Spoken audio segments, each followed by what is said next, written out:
Alright, good day, good life sa inyo mga paps. Meron tayo ditong customer, Honda Click 125. So ito mga paps, nagpa-install to ng ating SPY two-way alarm, no? So kagandahan nito, meron tong kill switch, and also meron tong alarm system, and meron din tong anti-theft, no?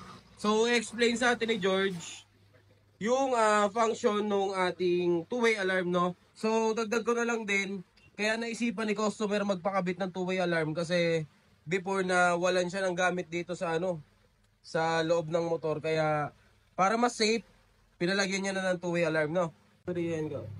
So ayan Paps, pwede bang explain mo sa amin kung paano nagko-function yung two-way alarm? Okay, sa two-way alarm natin, na spy alarm, meron siyang dalawang remote. Ito yung dalawang remote niya. Yung isa dyan, spare na lang din, pwede nyong iwan sa bahay. Yung isa naman ang pwede nyong dalhin dyan. Tapos, meron din siyang sa cellphone, sa apps. Yan, pwede nyo rin siyang ma-start, pwede nyo mapatay. Nandito na lahat din ang function ng tulad sa remote. Kagandahan pala niyan Paps, kahit cellphone na lang, pwede nyo nang mapastart yung motor, Pwede mo rin no? siya mapatay, pwede mo rin siya ma-parking mode, gamit yung remote, yung So, cellphone. lahat din ng function ng remote nasa cellphone na rin, no? Ayan. So, ayan. Saan natin umpisahan yung sa cellphone muna? Bali sa cellphone muna, umpisa natin dito sa cellphone. Yan, ito yung pinaka-apps niya, yung ng spy alarm. Tapos, pagdating naman dito, ang dinagdag lang naman dito sa cellphone, meron siyang shake.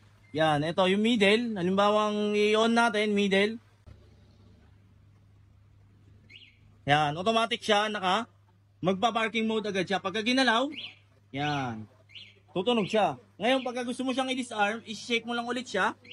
Yan, para disarm yung parking mode niya. Pwede mo na siya i-start ngayon. Pagka naka-parking mode na siya. Okay? Tapos, dagdag ko lang din. Dito sa may cellphone, pwede mo na siya i-start. Ito yung start. 1, 2, start. Yan. Kahit wala susi. Yung susi. Kahit nakatanggal yung susi niyan, wala yung susi. Mapapastart mo siya gamit yung cellphone lang. Okay? Tapos, patay yung disarm. Ito. Yan. Parking locator naman. Ito. Yan. Parking locator. Parking mode. Pagka naka-parking mode na siya, pagka ginalaw, tutunog siya. Yan. Tapos, ito naman yung parking locator. Halimbawa, pumarking ka sa maraming motor para makita mo agad yung motor mo. Kahit halimbawa nasa mall, no? Nasa mall o kaya nasa malawak na parking area ka. Oo. Yan, makikita mo agad yung motor mo kahit malayo. Basta pinindot mo lang tong parking locator, yan. Makikita mo, tutunog yung motor mo, mag-aasar din yan mga boss. Okay? Tapos, punta naman tayo dito sa remote. Ito yung remote niya. Waterproof naman to, water resistant siya. Hindi mo lang siya pwede maipit. Hindi siya pwede nakatago sa bag, nakatago sa bulsa kasi baka mapindot siya. Mamamatay bigla, baka biglang mamatay yung motor. Tapos, syempre, Pwede pa mag-cause ng aksidente, Oo, no? pwede pa mag-cause ng accident. Tapos, magugulat din yung customer. Syempre, mamamatay yung motor niya. Baka dali niya pa sa shop. Shop. Okay? So, yun. Proceed tayo dito sa may remote. Ito yung starter niya. 2 press, 1, 2. Medyo mabagal lang. Kasi pagka medyo mabilis, yung pindot, hindi niya mariread yung pangalawa. No? Pagka mabilis, hindi niya mariread yung pangalawa. Kailangan, medyo mabagal lang. May ilang seconds na pagitan. Ayan, ulitin namin ulit. Kahit walang susi, nag-start siya ng walang susi, no? Oo. Tapos, ito pa rin yung patayan niya, yung disarm, parking locator, parking mode, yan, pagka ginalaw, yan, tutunog siya. Tapos, pagka silent mode naman, 2 press na itong lock, 1, 2, silent mode, pagka ginalaw, totally silent siya mga box. Bali, hazard lang lang. talaga siya na mag-hazard. Okay? Tapos, dito naman tayo. Ito naman yung parking locator niya. Ito yung parking locator pagdating dito sa remote. Yan. Patay, disarm. Then, proceed naman tayo doon sa may pagka naka-parking mode siya. Halimbawa, naka-parking mode siya.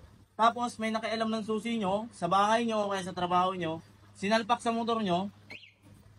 Mag-warning yan. Tapos, pagka in-on niya, mag-a-alarm yan. Hindi niya na mapapastart yan mga box. Kahit anong gawin niya dyan, hindi niya mapapastart yan yung motor nyo. Okay? Yan. Mag-a-alarm lang siya na mag-a-alarm. Ngayon, ang gagawin natin dyan, pagka pinatay mo siya sa remote, yan, kung mapapansin nyo, nakabukas pa rin yung panel niya kasi dito siya binuksan sa susian. Okay?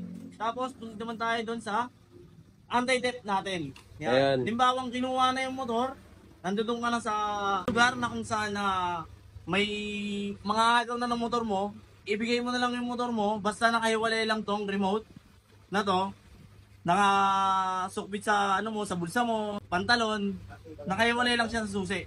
Within 50 to 100 meters, open area, pwede mo siya mapatay, ang pipindutin mo lang, etong lock.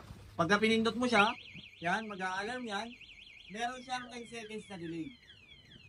Pagka namatay na yan, hindi niya na mapapastart yan mga paps, kahit anong gawin dyan na magnanakaw. Yan. Off, on, hindi niya na mapapastart yan mga paps. Mag-a-alarm na lang na mag-a-alarm yan. Ngayon ang gagawin na lang siguro na magnanakaw dyan, tatakbo na lang. Okay? Tapos ito naman, yung spy alarm na to, hindi naman siya nakakalobat mga paps. Kasi 2 to 3 minutes, pagka naka-parking mode siya, may gumalaw ng motor nyo, 2 to 3 minutes mamamatay yan. Hindi naman po siya bumag na magtutunog siya ng tutunog. Pero na lang pagka ginalaw siya ng ginalaw. Yan ang kagandahan dyan sa spy alarm.